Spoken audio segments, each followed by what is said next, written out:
Good morning, good evening, everybody. Welcome on board. This is our first international webinar and second edition of this webinar. First one was earlier this morning, Israel time. And today, seasonal topic, the Israeli-Iran war and energy security. What can regional and international actors learn? We'll conduct this 1 hour to, I say 1 hour, possibly 10 minutes more, so 10 minutes after the hour. And it's going to be as follows. We'll start with a presentation of our partners. Then I will introduce my friend and colleague, Colonel Reserves, Dr. Eran Lerman, for a strategic presentation to put us on board with strategic issues, Iran-Iraq, Israel-Iran, and the region into energy. I'll present my presentation, and then we'll have a session of Q&A, and you are more than welcome to write your comments, questions, and so on. First, I want to mention that our repertoire this morning, is going to be Amos Lasker. Amos Lasker is the head of director, chairman of Energycom. I'll introduce Energycom in a minute. And thank you, Amos, for being the repertoire for this session. I'd like to start with saying this remark that the views that I and Dr. Lerman are going to present are our own. We are not representing the Israeli government, by no means. We are scholars, says Amit Mor and Eran Lerman. This is our views, and we are happy to share them with you. Of course, so if somebody thinks that we are related in this way or another to the Israeli government, we are not in this respect. A bit about our partners. So first, myself, Amit Mor, Eco Energy, my partner, Shimon Sarusi. Shimon, raise your hand, is here with us, 28 years, Eco Energy Financial Strategic Consulting, specializing on the economic, financial, regulatory, political, geopolitical aspects of the energy, environmental, infrastructure sectors, with a great, I would say, passion to Middle East, but also international, of course. Reichman University, School of Sustainability. So basically, I started to teach there 2002 about the energy, environmental issues. It is the only private university in Israel. It was founded by Professor Uriel Reichman. Those of you who are familiar with the university, on an international scale in many schools. And just to mention the strategy and policy center, the Herzliya Center, General Reserves Amos Gilad. We recently established energy strategy and security center, and the School of Sustainability was established about 2010 or 11, I think, and you can look at that. It's a great school, I would say, leading one in Israel. And just to mention some of my colleagues, Professor Yael Parag, and Asaf Tzachor, Yoav Yair, Shiri Tzemach, and Avri Schechter of the institute, the new institute. Next, this is our, now for its 22nd edition, the Israel International Energy and Business Convention. Our next convention is going to be held on December 8th and 9th here in Tel Aviv, and also online. So this is a comprehensive 2-day session that we are proud to have it. The first one took place in 2000, Please look at the website. Still, you'll see 2024, but tomorrow or the next following day, you'll see also already the 2025 editions with many of the topics that we are going to discuss today. We are going to discuss it there. Please, I suggest that you be there either in person or virtually.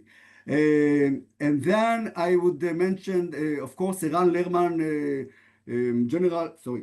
Colonel Reserves Eran Lerman. Dr. Eran Lerman will present his institute in a minute, and Energycom, and with Amos Lasker, our veteran for this evening, he's the chairman of Energycom. It's Energycom is Israel's national energy innovation community, established several years ago with Elat Elot, I'll mention in a minute, and the Israeli Association for Smart Energy. It unites startups, corporation, academia, government, and investors to boost collaboration in the energy sector. Energycom drives Israel global energy leadership by promoting research, export, job creation, and sustainable growth through events and partnerships. It fosters knowledge sharing and builds a dynamic ecosystem for energy innovation and economic impact. And as one of the, I would say, it's a very vibrant ecosystem of, I think, almost about 4,000 Israelis and foreigners. I mean, many bright young men with mentors, senior mentors like me, Shimon, yourself, and so on and so forth. And we are very proud and happy to take a part of this dynamic, vibrant ecosystem of startups and innovation and policy and so on and so forth. Also to mention Ignite the Sparks, not in our partners today, also focusing on innovation. And I really urge you, those who are interested, to visit those sites. A lot of activities, and we are looking for collaboration. Please take part in our efforts. It's ourselves, but we are collaborating with people all around the world. Elat Elot, just give me a sec. Sorry for getting into the precise, sorry for that. Just a minute. Yeah. So the Elat Elot, especially focusing right now on their 11th International Conference on Renewable and Clean Energy that will be held on January 20 to 22nd, 3 days in Eilat, 2026, of course. This is the 11th edition of this seminar, of this conference. And the conference is produced by the Eilat Elot Renewable Energy Initiative, which has been promoting clean energy and innovation. This year's agenda will address critical and timely topics relevant to Israel and its society and broader Middle East, including decentralized energy, energy resilience and grid management, energy justice, energy communities, carbon capture and conversions to value-added products, advanced storage technologies, agrivoltaic, data centers, infrastructure, cybersecurity, and so on and so forth. It's not only the convention. Please come on board the website of Elat Elot. You have all the website in your here at your invitation. Visit the website. It's much more, many activities, conferences, idea sharing. It's a bottom-up organization that grew up with Dorit Bennett as its leader here with us today, and some other great folks from Israel and internationally. Please be with us and stay tuned. So I will stop here, and with introduction of our vibrant communities. We have other communities, the hydrogen communities, and various other communities, a vibrant, dynamic activity, especially of young people and elderly like us, which are seeking cooperation and investments and collaboration. So please be with us with all of our activities. And now I handle the torch to you, Dr. Colonel retired, you say, Eran Lerman. And before you start, I must say you are my friend and colleague for about 45 years. And we are going a long way. Those of you who are not familiar with Eran, please follow his writings, his speeches, his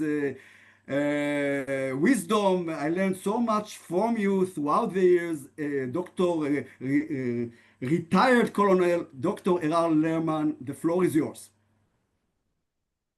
Amit, thank you. I don't know if I should be, go along with the definition of the elderly. I don't feel that way, but we certainly have known each other for many years, and we are close friends, and even as as turned out, distant relatives. But this will not preclude me from saying without hesitation that Amit is what I would use the Shiite term marja taqlid, the source of authority on all matters of energy economics in Israel and beyond Israel, certainly in the Eastern Mediterranean, which has been a focus of my attention and the focus of the Jerusalem Institute for Strategy and Security work for some years now, and much of what I've done and written in this respect was informed by Amit's insights. And I would defer to Amit on all matters relating to energy policy and energy economics. What I would like to very quickly set as a frame for understanding the challenges and opportunities that Amit will describe is the full magnitude of the drama that we have witnessed and we are to some extent still going through, because the so-called 12 days war in June that involved, first of all, Israeli preemptive action against the Iranian nuclear military project. And forgive me for saying out loud, it is a military project. It has never been anything but a military project. But also the American intervention have very suddenly shed light on new realities in the region that were hidden from sight for a very long time because of Iran's aggressive bluster, Iran's aggressive posturing as a potentially dominant power in the region, all of which did not stand up to the test at the moment of crisis. True, it didn't. This war did not come without a cost. This revelation did not come without a cost, and I think Amit will speak to the cost for Israel and the lessons drawn from this cost in terms of damaged infrastructure and what needs to be done to limit such damage in the future. But it is also the case that Iran was proved to be much less effective and much less capable, and at the end of the day, much less willing to take the necessary risks in the face of a determined operation by Israel and ultimately also by the United States. And we saw this, frankly, with the response to the American strike, the so-called Midnight Hammer operation,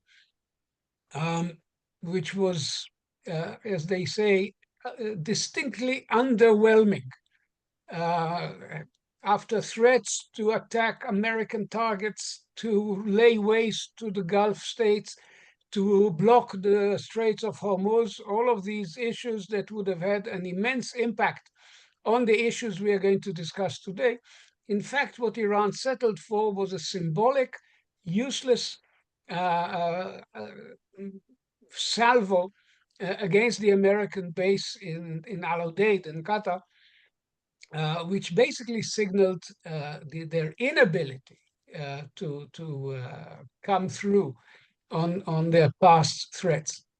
And a very important part of this new equation is rooted in things that happened well before June 25, specifically the operations that Israel, the direct impact of Israel's operations against Hezbollah in the autumn of, and particularly September of 24, which rendered this historically powerful organization, which has dominated Lebanon for so long, unable to actually respond even minimally at the moment for which it is actually for which it was built and financed and armed and trained by the Iranians as a proxy that would punish Israel horribly for any action it takes against Iran.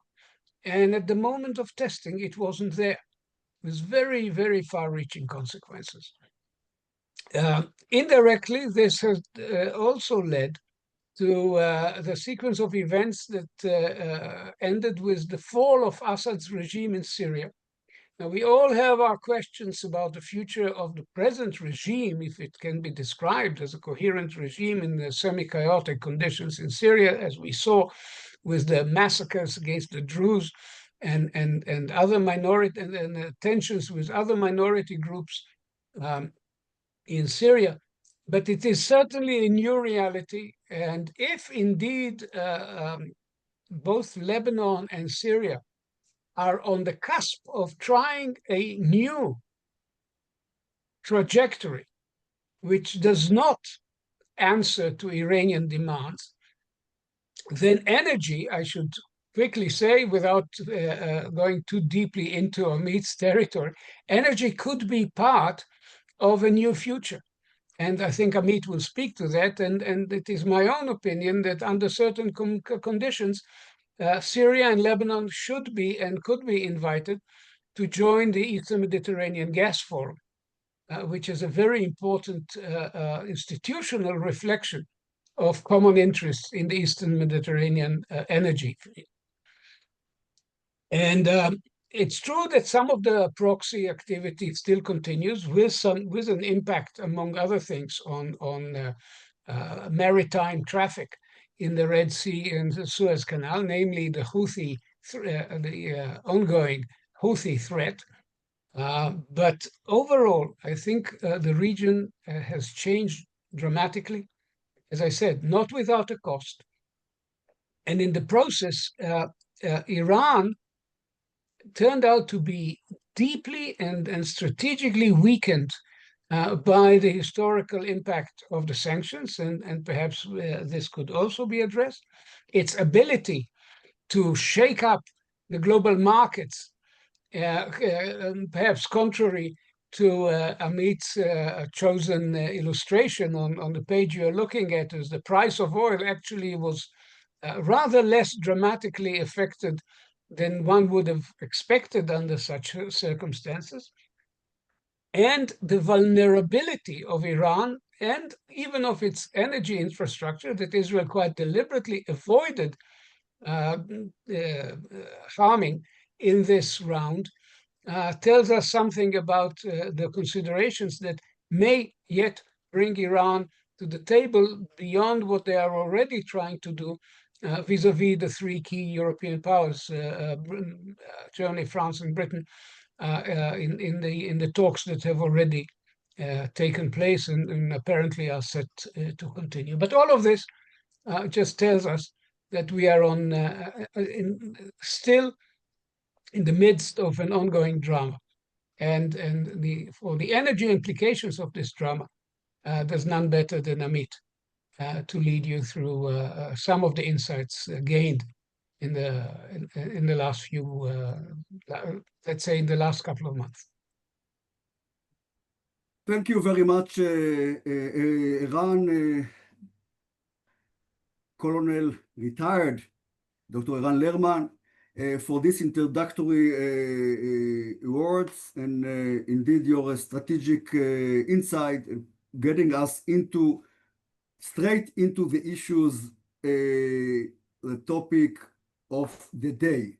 So, as you mentioned correctly, even before the 13th, of June, 3 a.m. in the morning, we were Israel time, we woke up to the sirens, and from the beginning of June, energy prices, that is oil prices and LNG prices, liquefied natural gas, which is liquid, also the national commodity, started to rise in anticipation. Well, the market many times is wise, not always. The market is millions of traders, players, hedge funds, our our policy, our pension funds, insurance, and other strategic, basically institutional investor, and so on and so forth. So the talks and the aims, and basically the threats of Iran, of Israel versus Iran, and so on and so forth, started to build a momentum because of a political risk premium in the petroleum market, not so different than usual. It was a 10% from $65 to $75 per barrel, many types of fuels, let's say Brent fuel, light fuel from the light oil, crude oil from the North Sea, for example, rose about 10 to 13%. It's very common, even in the 7th of October 2023, when the Hamas launched its brutal attack on Israel. Prices increased by 10, 12%. Why? What? Israel doesn't have any oil, of course, Gaza, and so on and so on, but anticipation of the market from escalation, from deterioration, from possibly Iran's action, and so on. But the prices reside very quickly. Same happened here. During the war, the 12 days war, the first possibly Israeli-Iran war, as I call it, possibly, hopefully not, but maybe in the future, prices increased, but not more than $75, $76 per barrel. And because the market anticipated that there is not going to be, as Iran mentioned, any major, most likely, any major halt of the Iranian or seas of the Strait of Hormuz, or attacking, as they threatened and did in the past, some oil fields in Saudi or other Gulf states, and so on and so forth. No, that was an anticipation of the market. So, and immediately once the war, 25th, I believe, of last month ended, after 12 days, prices decreased immediately, same day, to the previous prices of about $65 per barrel. But let's start with Israel. What happened here? What are the lessons learned? And then hopefully we have sufficient time, and indeed it's going to be the first webinar. Each topic here is a full course, full semester, and so on. So forth. We're going to speak in topics. So I think the second day of the war, it was the 15th of the month, Iranian missile hit the oil refinery in Haifa, the greatest refinery you see in the picture in the Haifa Bay, and I mean not in the bay, but near the bay, and the largest refinery in Israel. First time they just hit a pipeline with several pipelines, no no damage to production of oil. 2 days later, they succeeded in hitting the power station in the refinery. I visited there Monday, 2 days ago, and indeed the power station is under construction. It will take 6 months to reconstruct it. So the refinery is paralyzed. It will start. Excellent people, they are doing their best. Management board, workers to reconstruct, to restore, and so on and so forth. The refinery will take gradually. By January, hopefully, all the products are going to be supplied to the market. What does it mean? That the risk was materialized. We are speaking of that for so long. The risk was materialized. They managed to hit and to paralyze the largest refinery in Israel. At the same time, the refinery in Ashdod, secondary refinery, which is just 30 kilometers north to Gaza, on the shore, was also not working before because of other reasons. So in addition to that, because of the war, there was no shipments, the shipping, oil tankers, distillates, that is gasoline, diesel, jet fuel tankers. They were not willing, international tankers, to come and download their products. So basically, Israel, in this respect, was an island. All the redundancies, all the risks that we anticipated, that is no shipping to Israel, neither of the ports. Here we see the Eilat ports, the EAPC, that's a Euro Asia pipeline company. What was back in the late 1960s was established Eilat Ashkelon pipeline by the Iranian government, the Shah, and the Israeli government at that time, to bypass the Suez Canal, which was closed shut down after the 6 Days War. This pipeline still exists only for crude oil, but not for distillates. So, of course, due to the Houthis and the Bab el-Mandeb Straits into the Red Sea, paralyzed. I mean, no shipments, not to Aqaba, not to the Suez Canal, and so on. Egypt is the main loser in this respect. Also, not to Eilat, but from the Mediterranean via the Dead Sea, via the Suez Canal, and then bypassing Sinai, they can reach Aqaba or Eilat.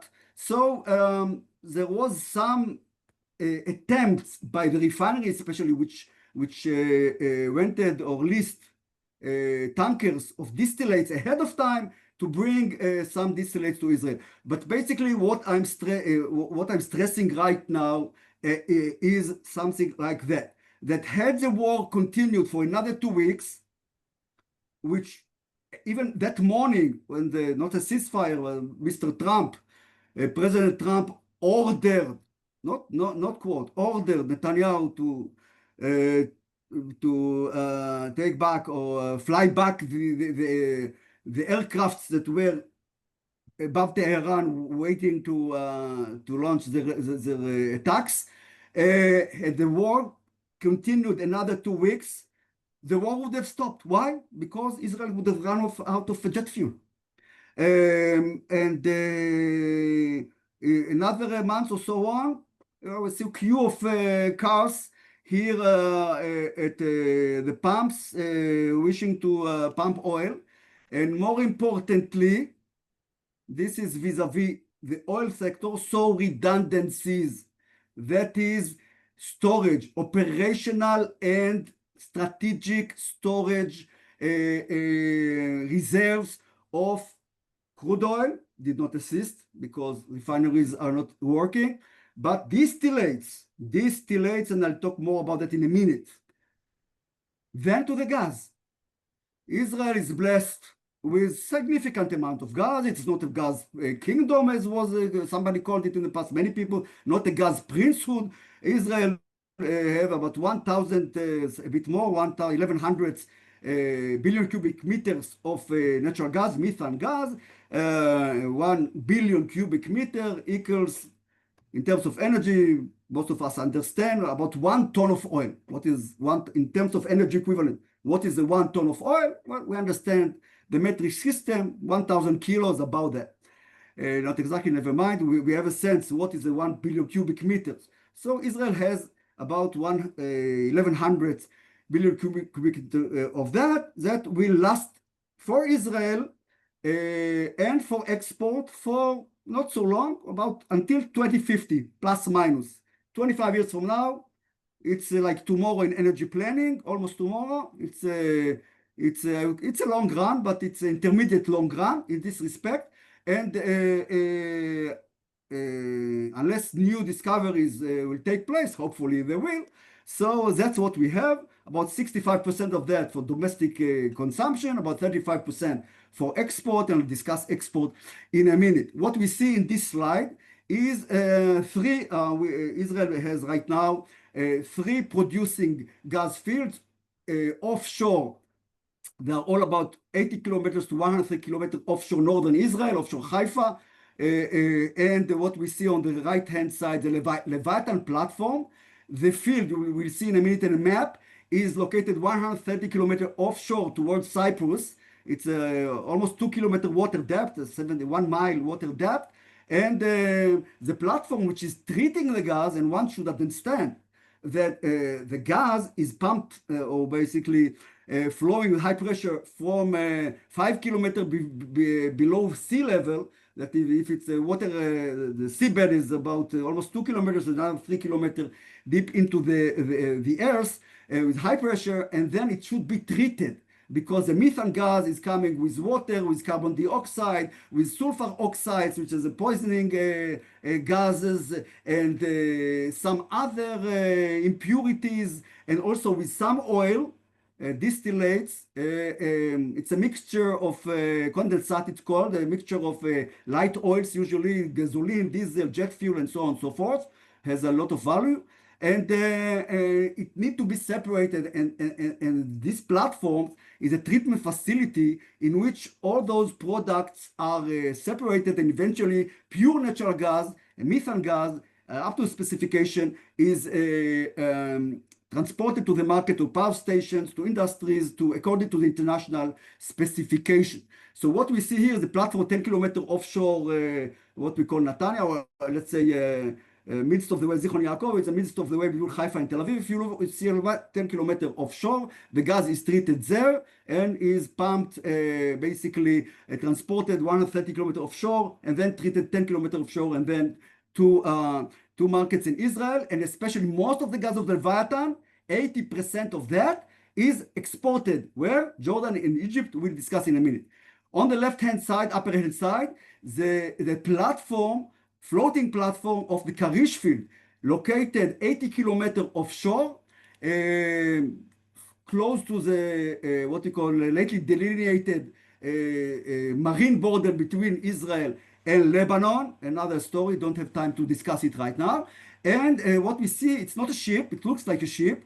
It's a barge, it's a floating platform called floating production storage offload. We have many of that in the world, but this is treating the gas. And this platform is anchored to the seabed, a mile water depth, and with a pipeline from the fields, from the wells to this platform, and then it is treated. Again, I won't repeat myself, and the gas, the pure gas, the methane gas, is flowing to the shore. What we see in the map at the bottom, mid-bottom, is a Tamar field. The Tamar field, the first to be developed back 12 years ago, not the first in Israel, the first one was developed 20 years ago. The Yam Tet is what we see in this scheme is two platforms. As you can see in the small map, this non-treated wet gas is being shipped from north 100 kilometers offshore Israel, 150 kilometers in two pipelines to those platforms which are located 20 kilometers offshore Ashkelon, 20 kilometers offshore Gaza, on the northern, the southern side of the Mediterranean, the Israeli Mediterranean. So basically, in this war, what happened was on the half an hour after the war was launched, that is 13 or 3:30 in the morning, Minister of Defense ordered Chevron, which is the operator both of Tamar and Leviathan platform with their partners, but this is the operator company, and Energycom is a Greek British company which built, construct, and operating and own this Karish field. And they order them to stop production and evacuate these platforms. Why? Because of two major reasons. First, there are tens, many employees, professionals who are working on those platforms to protect them from possible threat of Iranian missiles and drones. And secondly, to protect the platforms themselves, because once a platform is hit by a missile, once it is operating gas, all the platform, in a worst case scenario, can explode. It's billions of dollars, will take years to reconstruct. Once a platform is hit, depends where, while not treating the gas, so might be large damage or less damage, but much less. So especially to protect the people, so they were evacuated to shore. So in addition, the Tamar field continued to supply gas, again, operated by Chevron. Why? Because it is located 20 kilometers in the south, 20 kilometers offshore Gaza. And just to remind us, those of you who are familiar, or if you are not, at the beginning of the war in Gaza, the 7th of October 2023, same day, the government ordered Chevron to stop production in the Tamar field, because those two platforms that you see here are located 20 kilometers offshore Gaza. as well as offshore Israel. And Hamas launched many missiles on them, and they were not successful. Israel, one should say, has pretty good, I would say, protection schemes, various types of missiles, Arrow missiles, of course, Iron Dome for short missiles from Hezbollah, Arrow and other missiles to protect the anti-missile systems and other systems to protect them. But as we know, protection is not total. 87% of the missiles launched by the Iranians were intercepted. Almost all the drones which were launched by the Iranians were intercepted. And as we know, and I'm not telling any secrets, the Iranian launched many missiles and drones trying to target those and many other strategic locations and infrastructure and bases and so on and so forth. That's history. They didn't succeed in this case. But what happened the minute they shut the flow of gas from Leviathan and from Karish? Karish is serving the domestic market, but 80% of the gas from Leviathan is exported to Jordan and to Egypt. Now, also important to understand that 72%, too many numbers, I'm sorry for that, of the electricity in Jordan, similar to Israel, is based on gas, is generated from natural gas that is imported from Leviathan. You see this, you see this pipeline here. The pipeline from Leviathan crossing Israel, the Jordan River, climbing the Gilad mountain 1,000 meters up, and then combining with the Arab pipeline or the Fajr pipeline, which was built 25 years ago by the Egyptians to export Egyptian gas from Alexandria Port Said in Sinai, close to the Israeli border, and then the pipeline marine pipeline from Taba, in the top of the Red Sea, to Aqaba, bypassing Israel, to Amman, Zarqa Irbid in Jordan, and to Damascus, and to Homs, and the plan was to continue to Turkey, and from Turkey to Europe, and basically from Homs,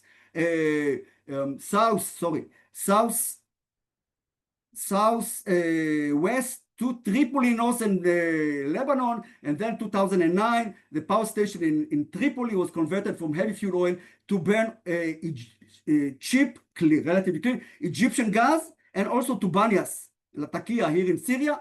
And this pipeline, let's see, Sistus was like the white elephant from 2011 to 2020 for 9 years, because when the Arab Spring came and the Bedouins and others started to blow up the pipeline in Egypt to get some what they call millions of dollars of protection fee from the Egyptian government, and they got it. And 42 times they blow the pipeline to get money and so on and so forth. The flow of gas from Egypt to Israel by this pipeline, the Red Pipeline, the East Mediterranean gas pipeline, which supplied gas to Israel from 2009 to 2011, 2 years, and also to Jordan and Syria and Lebanon, ceased to ship gas 2011. What happened in 2020? Leviathan, 1st of January, started to supply gas, and then they reversed the flow of the gas in the pipeline, and then the gas flowed southward, not from Egypt northwards, but southward to Amman, to the power station in Jordan, and 70% of the electricity of Jordan is produced these days, or an average in a year, by gas from Leviathan. And also gas to Egypt via the same Red Pipeline here, the EMG pipeline, which used to transfer gas, export gas from Egypt to Israel for in the past 5.5 years, is exporting gas from Israel to Egypt. And also Israeli gas is going to Egypt, is flowing to Egypt via this Arab pipeline, the other direction, as you see here. And basically what happened in the 13th of June, Israeli government, and it is the contract of the suppliers, the Leviathan field, with Jordan and Egypt is interruptible. If there is a force majeure, it was a force majeure, the Israeli government can step in and say, don't export gas to Jordan and Egypt. And I followed every day what is a power situation, electricity supply situation in Amman, in Aqaba, also in Cairo, because 15% of the gas in Egypt is supplied right now from Israel. And we noticed only in Jordan, 30% of the electricity is supplied by renewables, wind and solar, but they don't have much what they call storage. I'll say a word about that in a minute. And they don't have much reserves of alternative fuel diesel. So we saw that every day there are power cuts and the power supply is decreasing sharply in Amman. What I was very much worried and brought the attention, nobody really understood that at the beginning. And eventually we knew that once you are developing a dependency, of course, great economic cooperation, Israel, Jordan, Egypt, good money to the suppliers, 60% of the revenues go to the Israeli government and the Israeli public and so on and so forth. But you also gain basically responsibility, because you can look at that as if Mr. Netanyahu is managing the energy sector, the electricity sector of Jordan, and to some degree also of Egypt in this respect. What I sense is, and I prepared immediately for myself, and then whoever should know knew, that a plan that I thought in a scenario that another week to the war, there is no electricity almost at all in Amman and in Jordan, million to 2 million people surrounding the palace of King Abdallah, and they easily can make a revolt, and the Hashemite kingdomship is out. It's a scenario, but I think realistically, one realistic one. And then who is coming on board? Hamas. Hamas in Islamic Jihad in Jordan. So I prepared a plan, basically initial plan, saying the following: listen, Mr. Netanyahu, if this is going to happen, you, that is the Israeli government, that is NOGA, the electricity system operator, will start what we call a rolling power cuts in Israel neighborhoods, 3 hours, 4 hours, to supply some electricity, that is gas, to produce electricity in Jordan. Otherwise, this scenario might materialize.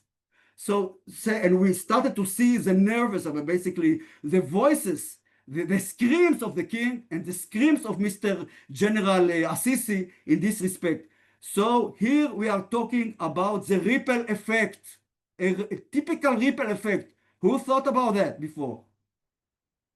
An important lesson. We don't have much time. I'm going to continue. We can conduct even a webinar only on this issue. Next.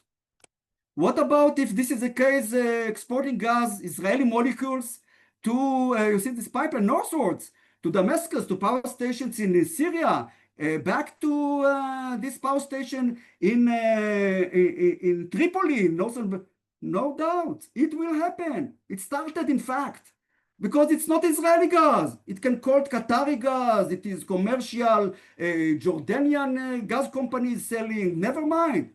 It is a circulate. These molecules from Leviathan or later on from Tamar field. They don't carry its gas. Doesn't have a smell. It is doesn't have a Israeli flag connected to it, and it will go. And the deal, basically the commercial transaction, I hedge and so on and so forth. Eventually, the owner of the gas, basically Leviathan, Chevron and their partners, and the Israeli public will get the money for that. So once you have infrastructure in place, the miracles of the Middle East will come, but we have infrastructure. You can, one day you can ship gas that direction, the other day, it's not one day, it's an operation, investment, compressor, so on, never mind. The other day, even countries in what you call war situation can trade in this respect. Another thing, and I think I'll shift very quickly because we have much to discuss, and important to have your Q&A. Don't have the map right here, but imagine, those of you familiar, you see what the time of Mr. Mubarak, the Fajr company, which built the Egyptian or the Arab Inter-Arab, sorry, Inter-Arab natural gas pipeline, or the Arab pipeline, they plan to get to continue another 150 kilometers, about a bit more than 100 kilometers, from Homs to the Turkish border. Now, this pipeline was not built yet, but if you ask yourself, 2 weeks ago, what Mr. Jolani, forgot his, currently the president of Syria, why did he visit his counterpart, very good ally of Israel, in Azerbaijan? And they discuss energy. What did they discuss exactly? And this is Mr. Erdogan plans. And the Azari plan, the SOCAR, the Azari Oil and Gas Company, they plan and they will do it. And I hope they will. Basically, complete the segment or the extension of the pipeline from Homs to the Turkish border, and then the Azeri gas, if you see the map, unfortunately I don't have the map here right now, which is going from Baku, from the Caspian Sea, via Georgia, to Tbilisi, to basically to the Trans-Anatolian pipeline, to crossing Anatolia, that is Turkey, to Istanbul, and from Istanbul to Europe, will be connected with an extension to this pipeline. So you have an Azeri gas with Turkish. That's a dream of Mr. Erdogan. I visited his palace just less than 3 years ago. We wanted Israeli gas, Israeli gas, Israeli gas. Forget about it. Israel doesn't have enough gas. But also to bypass in the Mediterranean, East Mediterranean economic zone of Cyprus and so on. Very complicated. It's another story. We can speak hours on that and so on. They will not allow, and we don't. There is an alignment between Israel, Cyprus, and Greece, and so on and so forth. We're not going to do it. But look, onshore, this is going to happen very, very, very soon. And then you see various exchanges. Israeli molecules being purchased by European companies. It's not the molecules are going to Europe, but the hedging. It's going to be an Azeri molecules, never mind. Russian molecules. So you see, it's a fascinating story. Don't have much time to elaborate on that right now, but the miracles of the Middle East, miracles of infrastructure, natural gas infrastructure in this respect. Lessons for Israel, Jordan, and Egypt, and the world from this, just from this exercise, with these happenings. Two major threats which were materialized: oil refinery hit and ports, that is shipping hit, and natural gas, three natural gas platforms paralyzed. What can we learn? First, redundancy, and I recall about 35 years ago, Assistant Minister of Energy at that time, I also served as the Secretary of the Ministerial Committee for Strategic Reserves. Prime Minister was at that time Mr. Shamir, late Mr. Shamir, and Defense Minister, late Mr. Yitzhak Rabin, and Finance Minister, then late Mr. Shimon Peres, and my then boss, wish him long life, still a good friend, Mr. Shachal, the Energy Minister.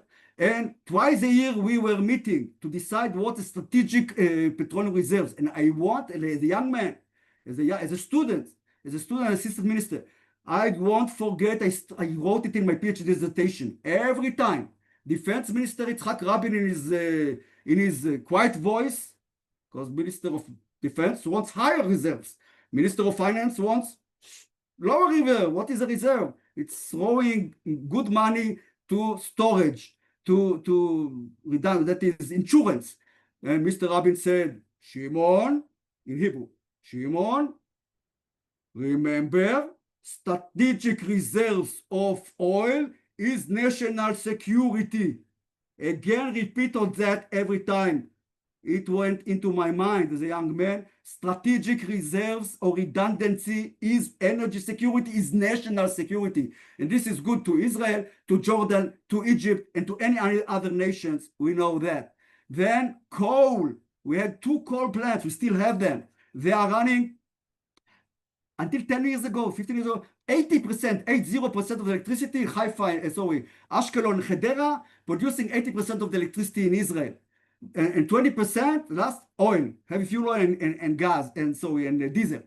Today we are 72% gas, this year most like 16% renewables, solar energy, and 14% for 1.4, and we're going to phase out coal totally, but keeping those coal plants as backup. And this was very important because in these 12 days of the first Iranian war, as I call it, they were producing to the maximum capacity with coal. Because coal, you can pile up hills of coal as backup. It costs money. Strategic reserves, not enough in Israel, by the way, not enough. But governments, any government should seek, especially Jordan, Egypt, and so on and so forth. And then very important to Israel, to Jordan, to Egypt, to many other countries in the world. We don't have strategic and operational onshore reserves of gas. In Europe, in America, in Russia, in Japan, everywhere you have strategic and operational onshore reserves of gas in depleted oil and gas field, in salt aquifers, never mind right now. It's a full story. We are dealing with that past decades. Maybe now the wisdom will come to the Israeli government. I don't think so, by the way. I mean, because we discuss it so much. Maybe you learn the lesson. Take a 5-10 years plan, build strategic reserves of gas. Because I want to share with you my insight. Natural gas is not a transit fuel. It is going to last and to be with us deep into the 22nd century. Why? In a minute. So if we are going to continue to utilize gas in Israel and the world as a whole, so build strategic reserves of onshore reserves, not only the reserves are in the fields themselves. And then the most important lesson, will renewables bring the end to coal and gas in power generation? Most likely not. But we're in transition. Already 55% of the electricity in Greece, 90% in Norway, renewables, well, that's historical hydro. Germany, 55% of the electricity, it was only 15% 10 years ago, solar and wind. So we are in the process. So let's learn from the Gazans. And I'll share with you a study which was done conducted by my friends, Professor Itai Fischer and Lior Herman and Leo's David 2021. They published it. What did they do? Basically, they utilized satellite photographs of Gaza, basically 2012 to 2019, and with AI, with artificial intelligence, they asked the computer to count all the solar panels that can be seen from the satellite. So you can see here from 2012 to 2019.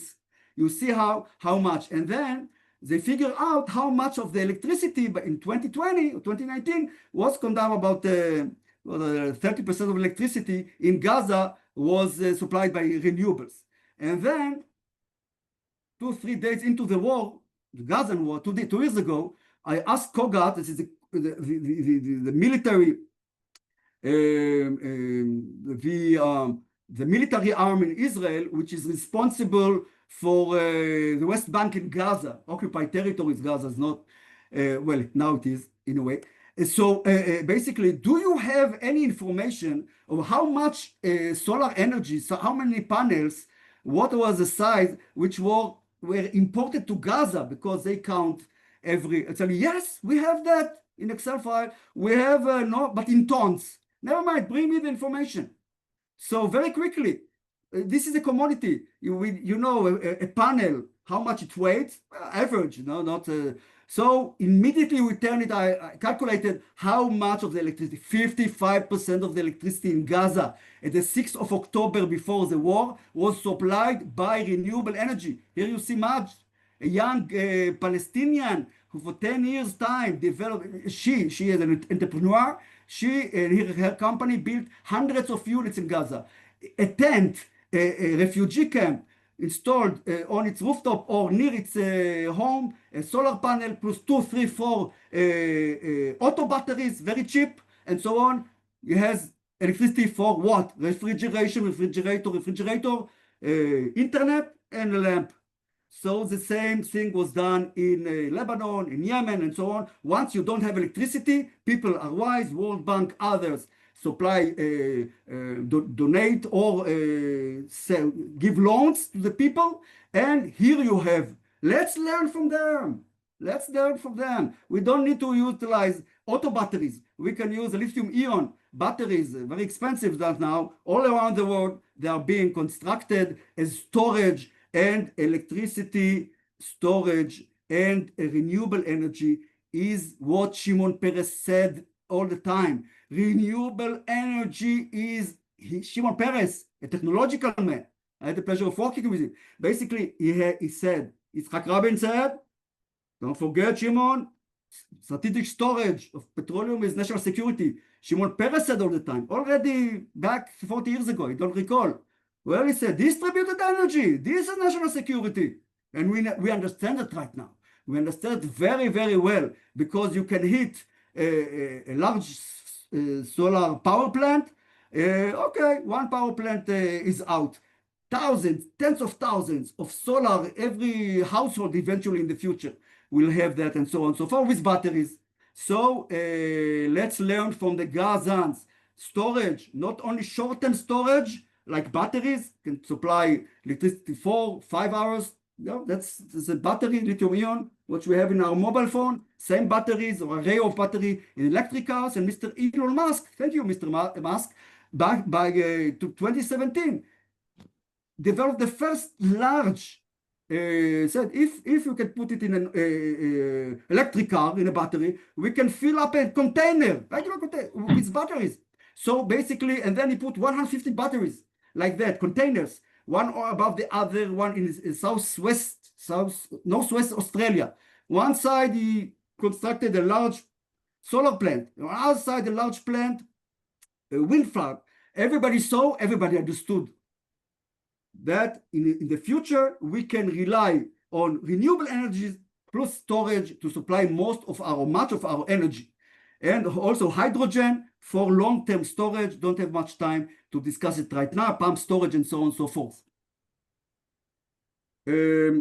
Last 5 minutes, talk a bit about Iran. Sorry for taking too much time in this respect, but we'll conduct another session, another webinar.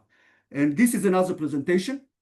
Iran, I'll just go to the highlights because we don't have time to do that. Of course, that's the second largest, the fourth largest holder of petroleum reserves in the world. Basically 3%, 3.5% of total production, 10% of the total proven reserves. The Hajj Island, you see, all the 90% of the oil is exported from the Hajj Island, northwest Persian Gulf, about 20 kilometers offshore Iran, and 2024, about $72 billion of revenues from export, because you see the sanctions in Mr. Biden times. Mr. Biden did not impose the sanctions. You see how much from 2020, how much revenues increased in Iran. Then to gas, this is the second larger holder of reserves in the world, only following Russia. And you see how much gas they produce throughout the past 10 years, and 270 BCM. In Israel, we produce about 25 BCM. So this is, I would say, it's I think the third or fourth country in the world in terms of production. But most of the gas is supplying 95% of the gas supplying the domestic market. Almost no export, just a bit to Turkey, some export of gas. Where the gas is coming from what is called the world's largest gas field, shared with Qatar. Iran's portion becomes 40%. This is called in the Persian Gulf. This is South Fars basically in Qatar. It calls North Dome, and you see pipelines in the Iranian portions going to shore, and basically. I talked about that. How it looks like in the Gulf. It's 24 sections in Iran. Looks like this. This is a gas production facility in the North Field or by the South Fars. It looks like something like that. They have said 24 sections. Israel just hit one of them, one portion of that. Just to listen, you are exposed. We are not going to hit your Israel is not going to hit basically we are not going to harm your energy sector, as Iran mentioned, as your energy export of gas as well, but it is vulnerable, just for you to know. And one word about the electricity sector in Iran. Not only electricity, all the infrastructure, the water infrastructure. I pity the poor Iranian people. 90 million people are starving. Many of them are starving. Water shortage this day. Just follow the news. No connection to the war. But electricity, which is sold in Iran, 0.4 US cent per kilowatt hour. Listen, it's free. 0.4, less than half a US dollar cent per kilowatt hour. In democratic countries, usually non-subsidized countries, the price is 15 to 20, 25 cents per kilowatt hour. How can you maintain infrastructure? How can you, so all the infrastructure, all the water infrastructure, all the electricity infrastructure, and so on and so forth. Israel didn't touch the power infrastructure. Of course, someday I will skip that. The Strait of Hormuz, we spoke much about that. What is the conclusion? And then I'll conclude vis-a-vis lessons learned. Conclusion for Iran, it's such a sad story of lost opportunities. They have minerals, they have uranium, they have solar energy, they have oil, they have gas, they have among the talented people in the world. We meet them at the conferences, we write in the same journals. They are excellent people, and unfortunately, once you have this case, the Shiite Ayatollah's extreme regime, Islamic Jihad or Hamas and the Sunnites and Islamist fanatics, Jewish people or fanatic Christian people, once religious comes to board, we are losing many opportunities in this respect. What is the vision? Unfortunately, it took too much time. But we have still 10 minutes for those who want to stick with us for a Q&A. The vision is regional cooperation and development, interconnection, trade, innovation, climate change.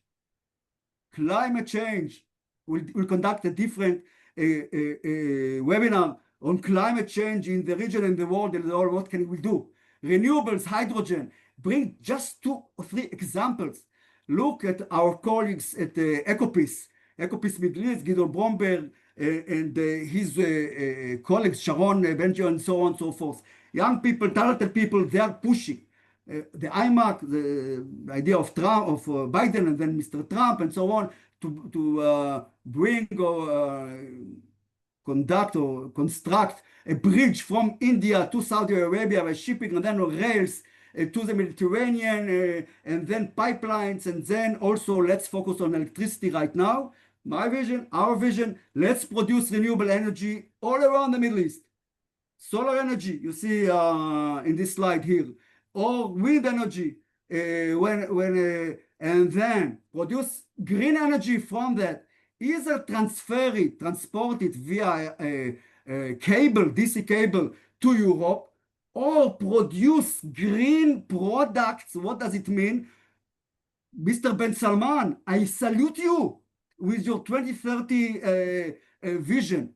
With Neom, here you go, 80 kilometers south to Eilat, to Aqaba. The city of Neom, don't have time to discuss it, but the largest green hydrogen and ammonia is under construction there. But what do you do with the hydrogen? You need green energy. You can produce hydrogen, but you can produce green steel. You can build steel factories in Saudi Arabia, in the UAE, in places where you have sun, and from the sun you can produce it, because it's very expensive to export renewable energy in this form or another, electricity or via hydrogen, but produce products and sell the products much more easier. And then 2 more, carbon capture, utilization, and storage. What does it mean? Take the carbon captured, store it in depleted oil and gas field, or you can, and I'm greatly, or underground aquifers, or produce products out of heat, produce cement, produce minerals, produce food, and here I bring you Vaxa Life. What is Vaxa Life? And I stop after that. Vaxa Life, it's my friend, Professor Isaac Berzin, Itzhak Berzin, Google him. Itzhak Berzin, who focused his life career on algae, seaweeds. And then he said, in Iceland, he and his investors, international, Israel, and so on and so forth, Icelandic company, they build their plant 800 meters from the largest geothermal plant in Iceland to do what? To use the carbon dioxide, to use green energy, to produce in this, do Google Vaxa Life and see it all. They produce food, they produce minerals, they produce aviation fuel, sustainable aviation. They produce food from what? From renewable energy. Mr. Ben Salman, and all our colleagues in the world start to produce food from renewable energy in the desert. This is the synergy between water, energy, and food. Good food, nutritious food, and so on and so forth. Just few examples, and unfortunately I took up much of the time, but we'll conduct more webinars, and those of you who still stick with us several minutes for question and answer, Q&A, and again, regional cooperation development to enhance energy, environmental security. The vision exists, the ability to cooperate exists, excellent people in the Arab world, excellent people, also investors, also traders, also in the Arab world, Irani, hopefully one day, and so on and so forth. How much we miss Palestinians. Hopefully we'll go out of Gaza. Hopefully, you know, the sky is the limit. The sky is the limit of what we can do together. And I call you, my international colleagues, Israeli colleagues who are not familiar, come and join us. Those vibrant communities of our conferences, our Israeli Energy International Business Convention, Elat Elot Convention. Come and visit us. Come, Energycom, Elat Elot, all our other excellent communities. We are seeking cooperation. We can contribute to each other. The sky is the limit with what we can achieve. Only the politicians will allow us to do it. Thank you very much. And 2 or 3 questions again. Okay, Amit, thank you very much. As usual, it's a very inspiring and interesting presentation. We just have 5 minutes, so I'll try to summarize the numerous questions that we have here and try to pose, let's say, 2 or 3 questions. The first one is relatively very easy. The people here are interested, how do you see the role of nuclear energy? Nuclear energy, so I am a great believer in the nuclear energy renaissance for 2 reasons. Because we did our major problem in the world, Iran, wars, poverty, whatever problems we have, many problems. Climate, global warming and climate change, this is the major threat to humankind and nature in our planet. And if we are looking at renewables, it is excellent, but also nuclear power, and in the future, fusion. Tomorrow I'm going to visit my colleagues Anti-Tau here in not far from my hometown in near Tel Aviv. They are developing a startup of what is called the fusion, the grail, holy grail of the electricity. Hopefully in 10, 20, 30 years time we'll have. But conventional nuclear energy, yes. Indeed, all the region, there are plants being constructed. They were about to be commissioned in Turkey, in Egypt, already in the UAE, Saudi ones, Israel, maybe one day, because they are not signed on the NPT, Non-Proliferation Treaty. A different story I won't elaborate right now. So yes, I'm a great believer in that. Okay. Yeah, well, I agree with you. Nuclear energy is the best solution for baseload. Okay, now second question. It's a tricky one. Assuming that the victory declared after the Iranian war is not the reality, how do you see, what are the implications of the Israeli energy security? Well, I think I hinted to that. I called it the first Iran war. Because I think there is unless Mr. Trump and the Iranian and the European will come on board and negotiate a deal and so on and so forth. We don't have time Iran Lerman touched on that. So basically, I think that Israel should be prepared as well as the neighboring countries. They got a slap in their face, Egypt, and a wake-up call.